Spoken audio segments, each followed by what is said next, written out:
సినీ ప్రేక్షకులకు మెగా అభిమానులకు నమస్కారం. మా ఎస్విసి సంస్థకి రామ్ చరణ్ గారికి చిరంజీవి గారికి ఎంతో అనుభవ సంబంధం ఉంది. మా ఇద్దరి మధ్యలో చరణ్ గారికి నా మధ్యలో మంచి రిలేషన్షిప్ ఉంది. నేను అభిమానించే హీరోల్లో రామ్ చరణ్ గారు ఒకరు. ఆయనని అవమానపరచడం కానీ ఆయనని కించపరచడం కానీ నా జన్మలో నేను ఎప్పుడు చేయను. నేను ఇచ్చిన ఇంటర్వ్యూలో ఆయన గురించి చిన్న మాట దొర్లినా అది నా తప్పే.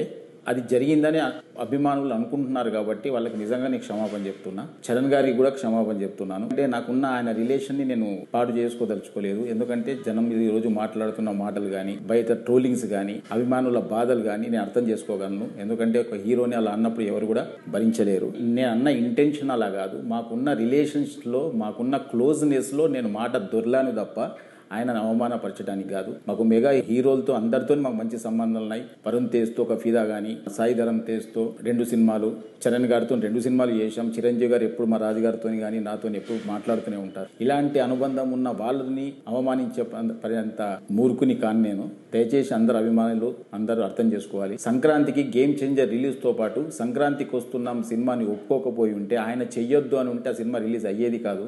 ఆ రోజు ఆయన మనసు గొప్పది కాబట్టి ఆ రోజు ఇబ్బందులో ఉంటారేమో ఫైనాన్షియల్గా అనుకుంటూ కూడా ఆయన, ఎందుకంటే పెద్దగా బడ్జెట్ అయిన సినిమా కాబట్టి మీరు మంచిగా దీన్ని కూడా రిలీజ్ చేసుకోండి అని ఒక గొప్ప మనసుతో ఒప్పుకున్న వ్యక్తి ఆయన. ఆయనని ఎందుకు అవమానపరుస్తాం?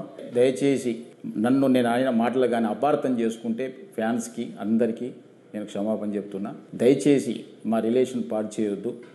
మాకు మళ్ళీ నెక్స్ట్ ఒక ప్రాజెక్టు రెడీ అయింది. నెక్స్ట్ చరణ్ గారితో సినిమా తీయబోతున్నాం.